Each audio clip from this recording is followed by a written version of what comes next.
Assalamualaikum warahmatullahi wabarakatuh. Nama saya Regina Cayani dengan NPM 220110190086. Di sini saya akan menjelaskan tentang tahap-tahap komunikasi tara petik. Sebelumnya, kita harus tahu nih komunikasi itu apa. Komunikasi adalah hal yang dilakukan oleh setiap individu. Nah, dan juga mengetahui sesuatu ataupun orang lain.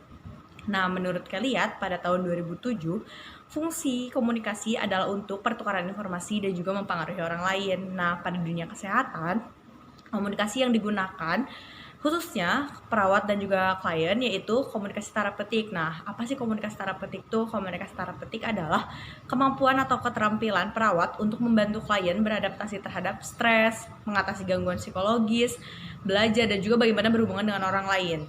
Kita masuk ke tahap-tahapnya. Tahap-tahap komunikasi terapeutik itu ada 4, yaitu tahap prainteraksi, tahap pengenalan atau orientasi, tahap kerja, dan tahap terminasi. Nah, yang pertama itu ada tahap prainteraksi. Pada tahap ini, perawat berfokus pada kemampuan eksplorasi kemampuan diri sendiri. Tahap ini terjadi sebelum perawat melakukan komunikasi dengan pasien.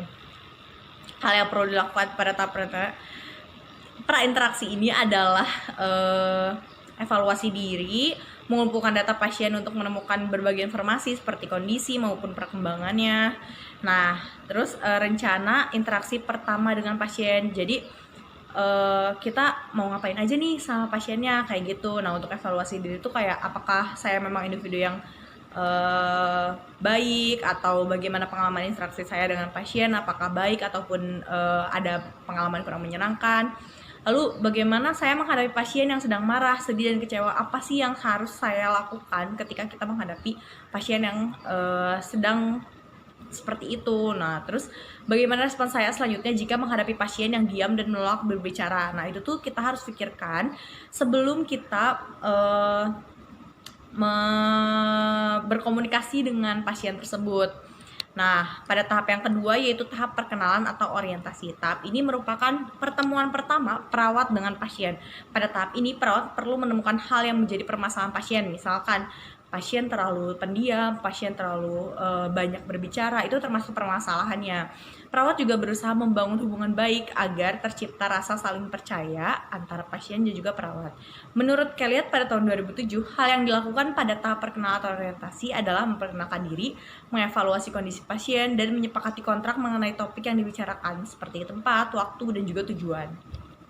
Nah, tahap yang ketiga itu tahap kerja. Pada tahap ini, perawat membantu mengatasi kecemasan yang ada dalam diri pasien dengan memberikan mekanisme coping. Selain itu, perawat juga memberikan edukasi kepada pasien dengan menghubungkan persepsi, pikiran, perasaan, dan tindakan. Jadi, kita membantu pasien, misalnya pasien itu sedang mengalami sedih. Jadi, kita tuh menghubungkan persepsi kita tentang sedih, atau misalnya menceritakan pengalaman kita saat kita bersedih, dan memberikan solusi agar bagaimana caranya supaya pasien tersebut tidak sedih lagi kayak gitu. Itu yang itu yang termasuk dalam penghubungan persepsi, pikiran, perasaan, dan tindakan.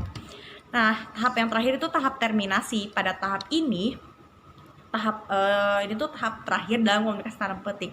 Tahap ini perawat mengevaluasi pencapaian tujuan secara objektif dan evaluasi terhadap hasil tindakan yang telah dilakukan.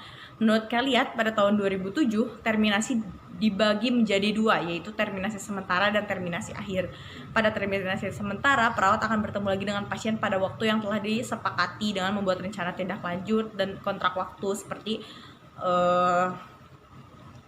seperti pada saat check up. Itu kan berarti kita akan bertemu lagi dengan kontrak waktu seperti 3 minggu lagi, 1 bulan kemudian, atau beberapa saat kemudian gitu.